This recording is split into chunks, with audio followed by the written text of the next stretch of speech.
In the headlines, police recover firearms, arrest 5 suspects in connection to Tuesday's killing in Plateau. Drama as Abure Apapa's LP factions arrive presidential tribunal. Kanta drivers block Mina Bida Road in protest against police brutality. On the foreign scene, Lesotho declares indefinite curfew to tackle gun crime. Hello and welcome to the news update on Trust TV. I am Ayuba Ile. Thanks for joining.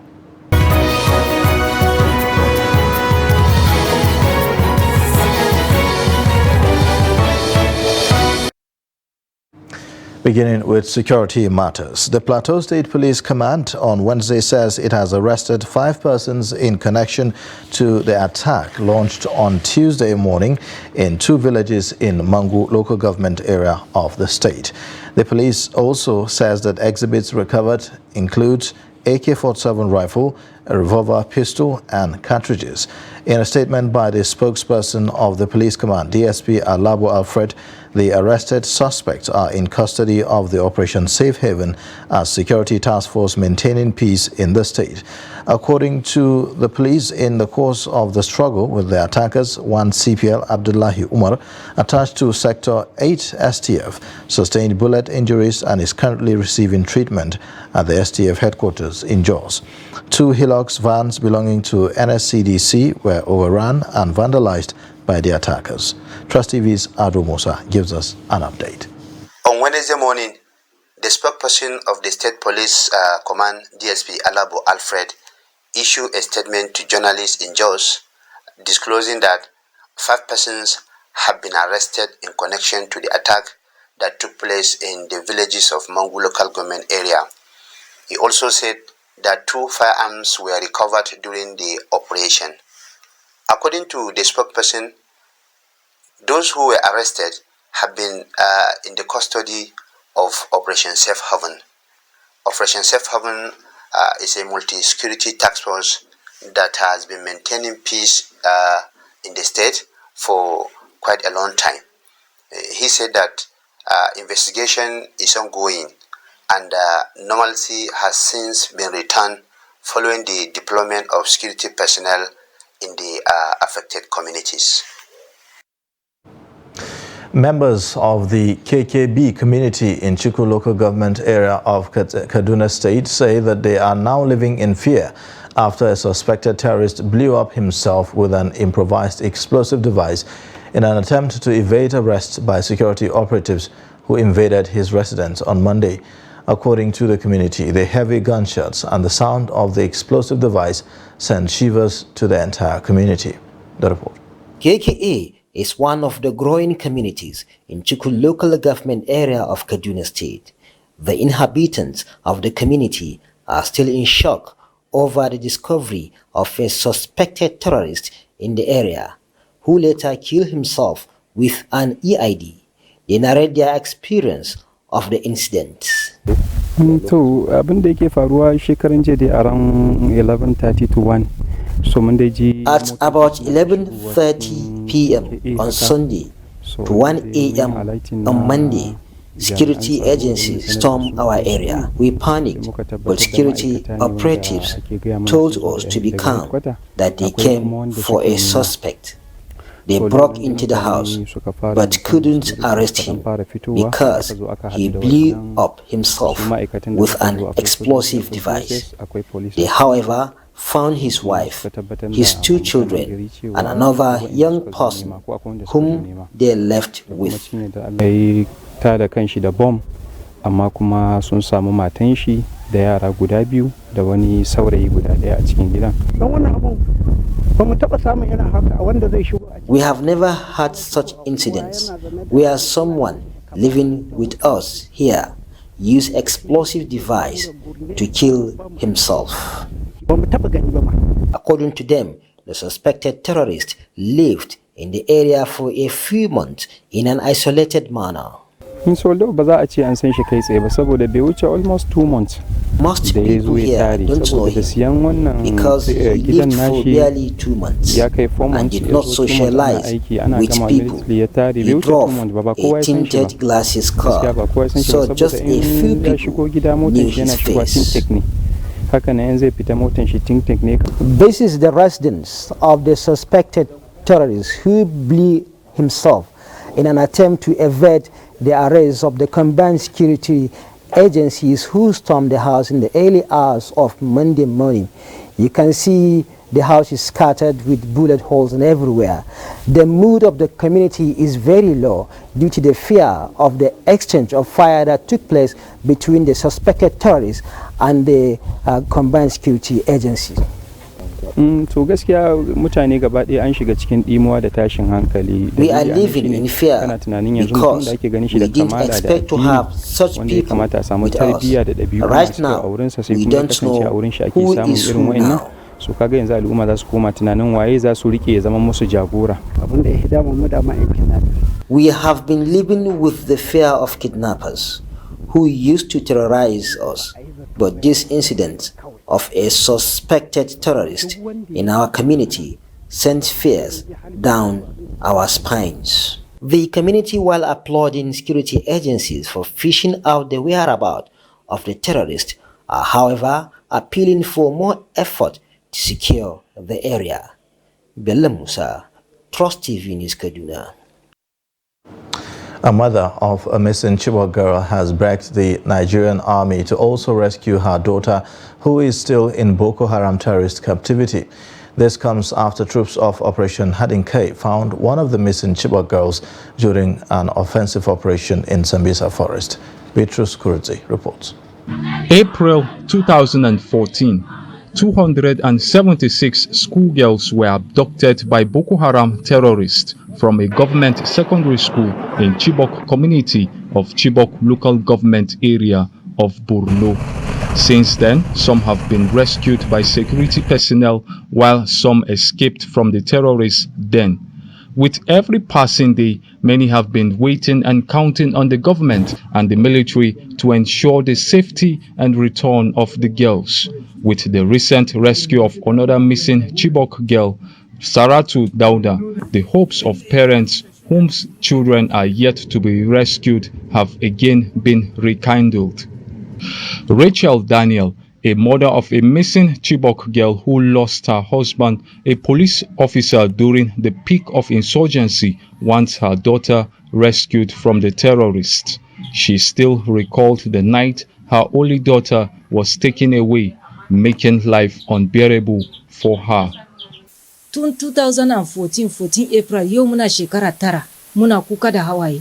‘Ya'yanmu an kwashe, mazajenmu an kashe. I was home one evening when I got the news that they kidnapped some students. I panicked and ran to the park to board a car to take me there, but people consoled me to be patient, that they will be found. We sent her there to finish her school. Ever since this thing happened, I've had high blood pressure and sleepless nights. I refused to eat and hardly take my drugs. It's so terrible. Rachel is positive that her daughter is still alive and is hopeful that she will celebrate her safe return like other mothers whose daughters have been rescued. In an kawo sauran duka ban gannawa ba. A haka din ma zan sa hope watakila tana hannun wani ne. Idan yayi ya so in me shi ya zo ya sake ko da shekara nawa ne zamu zo mu hadu. Ina da hope wannan. Even if it will take many years, I still have hope that she will return, because other mothers are seeing their daughters, and I know mine is alive. I'm begging the army to please find my daughter. Please let the president fulfill his promise to bring back our girls. For the past months, the military's operation in the Lake Chad region and other terrorist enclaves are yielding results, as such operations have led to the rescue of some of the missing Chibok girls. Rachel is eager to hear that her daughter is among any new batch of the rescued schoolgirls. Beatrice Kuruti, Trust TV News, Maiduguri. The provost of the College of Nursing and Midwifery, Yola, Dr. Lami Aminu, has denied reports that her son, Faisal Aminu, raped a student of the college. The denial comes after a leaked audio involving the provost and one Faiza, the mother of the girl whom the son is accused of raping, went viral. Salis Lawan reports. In the link audio, the provost was allegedly heard telling Faiza's mother to write an undertaking, denying a purported letter written by her, accusing Faisal, the provost's son, of raping her daughter. Tun da ita Fauzi ta yadda ta yi wasiƙa na ta yadda da ta ce bata yi ba, later write an undertaking cewa ba ita ta yi wasiƙa din ba kawai ta rubuta. Kin gane? Abin da yasa na yi denying din paper ba? Sabida babana bai san da case din ba. Okay. Kawai ni ina son justice ne kawai daga gunki. Sabida na ga zaki iya fahimtar damuwa idan na gaya miki ko ba haka ba. Haka ne. So da na zo ina neman justice. I wrote the first letter that Faisal raped me, but later denied it because my father was not aware of the whole issue. Only my mother was aware. Faisal begged me to withdraw the case from the police because I said he raped me and you are angry with him. I'm talking to you, Mommy, because I want justice from you. But in an interview with Trust TV, the provost, College of Nursing and Midwifery, Yola, Dr. Lami Aminu, denied the development, saying it was aimed at denting her family's image. Just to tarnish my image. If you are a person that actually know who I am, and the way I brought up my children, I don't think such allegation will fit me. I know who I am. So I know where this case will take us to. I'm not taking it lightly. For my name to be tarnished globally, I'm not taking it lightly. What she said all manner of things that were lies. She said she never knew my son. That she said she will tarnish, she will destroy what? The reputation of my son.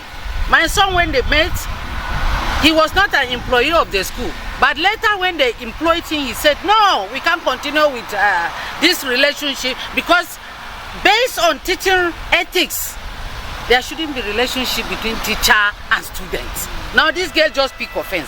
That one thing you think you can pick me for a right? The case, which has been in the public domain, has since been reported to the police.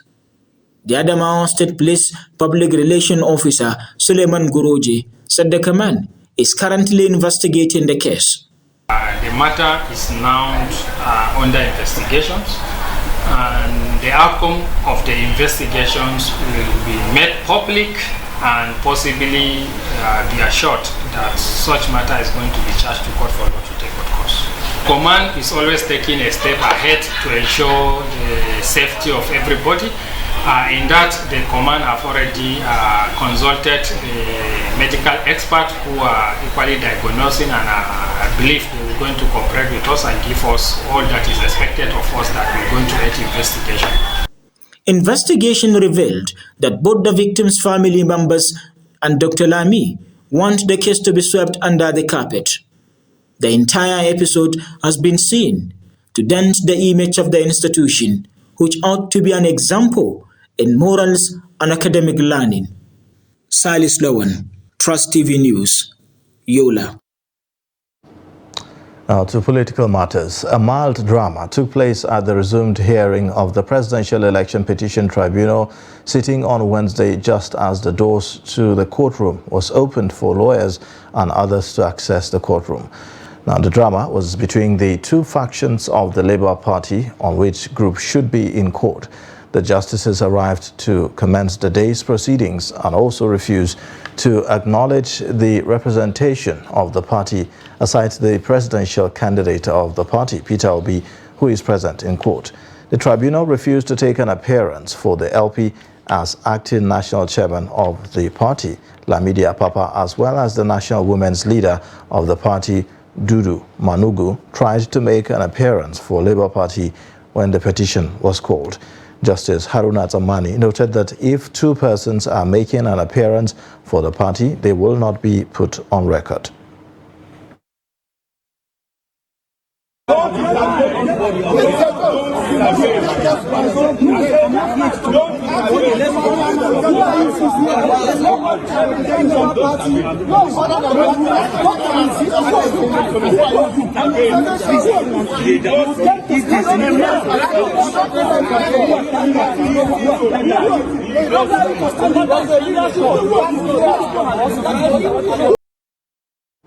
Meanwhile, the presidential candidate of the Labour Party, Peter Obi, has arrived at the Presidential Election Petition Tribunal sitting in Abuja for the resumed pre-hearing of his petition against the President-elect Bola Tinubu.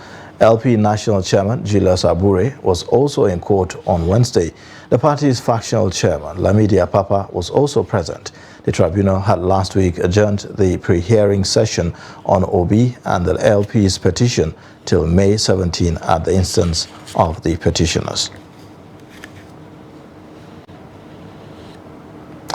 The chairman of the People's Democratic Party in Kaduna State, Hassan Hayat, has frowned at the suspension of the party leader and former governor of the state, Ahmed Makarfi, over alleged anti-party activities, while condemning the act and letter of suspension issued by Tudunwada Ward of Makarfi local government area.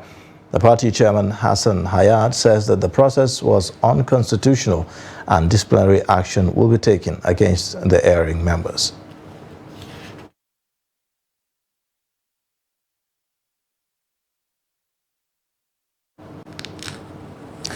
Now, tanker drivers have blocked the Mina-Bida road to protest alleged police brutality.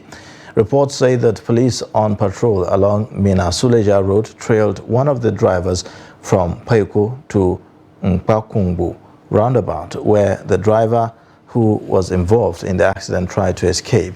Eyewitnesses said that a police van was damaged during the incident. When Trust TV arrived at the scene, the driver of the tanker was said to have already been detained at Pakungu police station, but his assistant, Abubakar Adamu, alleged that police demanded money from his boss in Paiko, about 15 kilometers to Mina. As the nature is in order, the GRA commander is here, the Pakungu division is also here, and they try to put things in order. And the trader union of drivers also, they are also here to see how the situation will become. So far, so the issue is a little bit relevant now. Okay, really, you know, please tell us what is the major reason why they follow them for Paiko? Yes, they try to stop the vehicle for inspection. Why the driver decided maybe they want to collect the big sound answer. Now they from Paiko down to this place, and which they have to follow him and the man met him here. Okay, now we see the motor, especially that one where they the tire don't get flat. Yes. Then I accident thing there for that place and wait. No, the thing, but what they find to park and close the road. When he came, he now stood there. But he didn't know that there is a stone there, so he entered the stone by himself. You're watching the news update on Trust TV. Coming up shortly, we'll take a look at youth at the forefront of recycling business in Gombe State. Details and more after the break.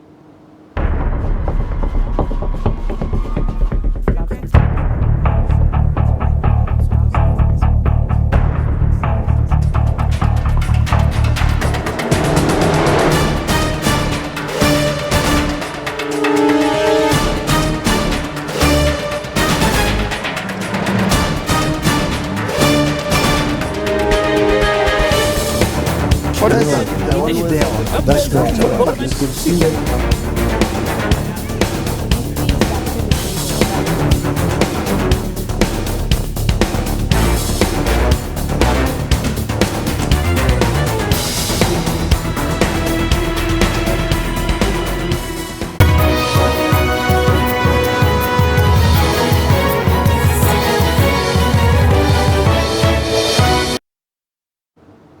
Welcome back. Now let's take a look at the top stories again.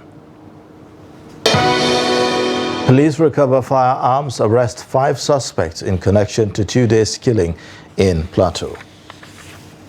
Drama as Abure, Apapa's LP factions arrive presidential tribunal. A magistrate court in Bauchi has granted bail to Imam Idris Abdulaziz Dut and Tenshi in the case of alleged insightful comment credited to him during one of his Ramadan tafsir in Bauchi. The presiding magistrate, Judge Abdul Fattah Baba Shakuni, granted the bail on 3 conditions. Trust TV's Adamu Imam was at the court sitting and files in this report. After honoring an invitation by the Commissioner of Police over the petition, Idris was charged to Magistrate Court 1. However, at the first mention of the case, the presiding judge, Abdul Fattah Baba Shakuni, ordered that Idris be remanded in Bauchi Correctional Center before ruling on his bail application filed by his counsel. Shakuni granted the bail on the conditions that he provides 2 sureties, including a serving permanent secretary working with the state government and a district head within Bauchi Metropolis, as well as another chief imam. On our part, we are hopeful that the outcome of the case will be positive as far as we are concerned, based on the supportive evidence to the charge. The state councils or the Ministry of Justice have now applied to take over the matter from the police, who initiated the proceedings, and the court granted that application. We apply that we need to be served with all the proof of evidence which was meant to be used against our clients. And that application was also granted. So the matter now is adjourned for hearing to the 24th day of May 2020. Meanwhile, Bauchi State Attorney General and Commissioner of Justice, through the State Solicitor General, Aliyu Ibn Idris, has taken over the case from the police. What was done today is an application for bail, which was heard and granted. Conditions for the bail were stated clearly. We are just coming into the case. The Honorable Attorney General is just taking over the case now. And that is done pursuant to Section 211 of the Constitution of the Federal Republic of Nigeria as amended. And we have also applied that the case diary be made available to us so that we can study and see what is contained in the case diary. If what the police have prepared and filed against the defendant is okay by us, fine, we proceed. Otherwise, we will be compelled to amend the charges against him so that we can bring our witnesses and inshallah time use dispose of the case. Meanwhile, the Defense Counsel says they will apply for variation of the bail conditions if they are unable to meet them, arguing that the conditions are not flexible. Adamu Imam, Trust TV News, Bauchi. Thousands of youths in Gombe State have engaged in scavenging and trading scrap goods, metals, rubber plastics and aluminium that are being recycled in factories. Hundreds of them who operate in Gombe Old Market have been major suppliers of aluminium materials used to manufacture local cooking pots and kitchen utensils. Trust TV's Ibrahim Ismail meets a group of scavengers in Gombe Old Market who share successes and challenges in the business while responding to allegations of buying stolen materials from children. These scavengers and scrap dealers are providing job opportunities for hundreds of youth in Gombe for self-reliance. Some of them have been in the business for over a decade and made significant progress. Gaskiya alhamdulillah duk wani abu da dan adam. Scavenging has done everything for me. I have a house and family. I sponsor my children's education, cater for the family, and even help others. Makaranta har wasu ma suna ci a karkashina. Nasarori kamar yanzu ina da mashin. I have achieved a lot. I have a motorbike and bought a smartphone, and I am building my house. My life is getting better. Ina dan kokartawa kawai. However, the scavengers are under fire over allegations of buying stolen materials, including those brought by minors, something they admitted but said they are working toward sanitizing their jobs. We sanctioned any RN member in the association who is found wanting, and we have even dismissed others who were found guilty. Na mutane wanda bai kamata ba. To an taba kamawa Recently, an Almajiri boy was killed in Yamal-Tudeba local government area of the state when he picked something that exploded. But the State Scavengers Association said it has nothing to do with the boy's death. The Gombe command of the Nigeria police confirmed the incident without giving further details. Yes, we are aware of the incident that there was an explosion that caused the life of one Almajiri and injuring 3. But we cannot say the cause for now. What caused the explosion, we don't know. But the Commissioner of Police, CP Oka Etim, has directed the Explosive Ordnance Device Unit, that is EOD, to carry on investigation to find out the cause of the explosion. Scavengers and scrap dealers are contributing to job creation, but many believe their activities should be regulated. Ibrahim Ismail, Trust TV News, Gombe. Authorities in Lesotho have declared an indefinite curfew in the hope that curtailing the movement of people at night will help curb the gun violence in the small southern African kingdom. The curfew comes just days after a prominent radio journalist was shot dead in a killing that shocked the nation.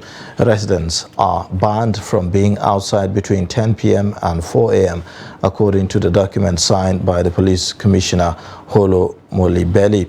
The curfew will remain in place until further notice. Those failing to comply face a fine of up to 2 years in jail. Police Minister Lebono Lepema said that the move aimed to tackle gun violence across the country. Now in sports news, Inter Milan reached the Champions League final for the first time in 13 years as Lautaro Martinez's goal sealed victory over fierce rivals AC Milan at San Siro. Three-time winners Inter, who led 2-0 after the first leg, will face either Manchester City or Real Madrid in Istanbul on June 10. Now, after a disciplined second leg display ensured their progress, heavily backed at a feverish San Siro as the designated home team, Inter were made to absorb early pressure as a determined start by Milan ensured the match began at a frenetic pace. Now, Theo Hernandez fired marginally over with a ferocious strike, and Brahim Diaz was denied by Andre Onana as Stefano Pioli's side attempted to undo the damage done by conceding 2 goals inside 11 minutes last week. And that's it for the news update. You can watch more via all our social media platforms and also watch through our YouTube live stream. I am Ayuba Ida. Thanks for watching. Bye for now.